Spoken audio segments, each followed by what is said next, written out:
So I look forward to taking you through a journey with us into our exploration of health and wellness, how we've become educated, and how inspired we are now to share this important message with others. I've been an athlete most of my life, but probably the sickest athlete going. Well, I've had 2 heart attacks. I had some adrenal fatigue. 15, 20 years ago, I was panic attacks, phobias, fears, anxiety, just scared. Growing up, I had basic dental issues. I had cavities, and some of my other friends weren't getting cavities. So I was kind of like, maybe it's just my genetics. Time because I would do work outside, and I noticed that my left shoulder here was a little bit torn, and it would never heal. I was having all the early warning signs. I had the gray hair, creaky joints, age spots, spider veins, cravings. I had them all. And at that time too, my knees were really bothering me. And when I went to our GP, he said, Helen, you've got the early warning signs of rheumatoid arthritis. Later on in my years, let's just say 13, 14 years old, I started getting asthma. I couldn't run the 200 meter the way I used to. I was running in my sleep and on the track field. But one thing was always in common. I was sweating.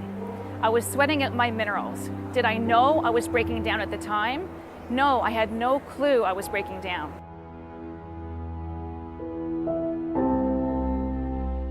I'm a registered pharmacist, which I don't like identifying with because pharmacy to me sounds like manipulating the body with pharmacology, and pharmacology almost by definition is poison. And it never really made sense to me to try to heal the body using poison. As it turns out, you want to be kind to the body. You want to be talking to the body. You want to be loving the body. Why would you want to be drugging the body? And this presents a really interesting dilemma in the world of medicine. And that's the idea of what are we treating when we're treating the body? Are we treating the entire body, or are we treating the locus of disease? Where's the disease really taking place if we have a gallbladder problem or a heart problem or a brain problem or a blood sugar problem? Is it taking place in the blood? Is it taking place in the heart or in the brain? No, it's taking place at the level of the cell. So in this way, there's no such thing as heart disease. There's heart cell disease. There's no such thing as lung disease. There's lung cell disease. There's no such thing as brain disease. There's brain cell disease. And why is this important? Because all cells have the same basic needs, whether they're in the brain or the heart or the gallbladder or the bone or the blood or anywhere else. All cells, no matter where they are, no matter what organ they compose, have the need for oxygen, clean place to do their work, for nutrition, what we call the mighty 90 essential nutrients.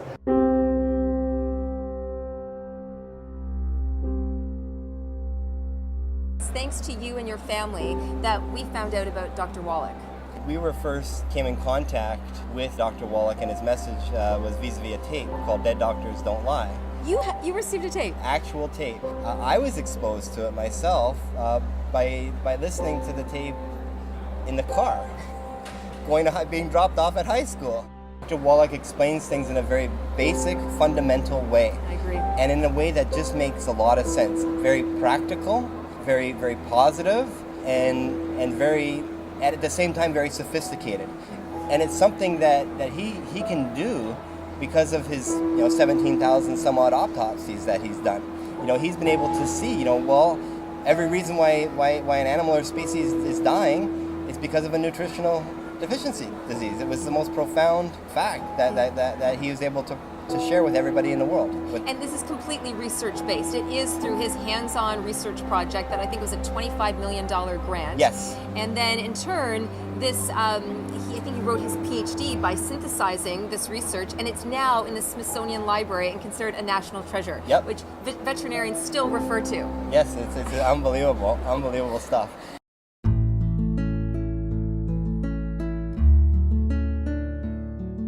I just, thought, okay, here's a doc and these minerals. I'm going to give these a whirl.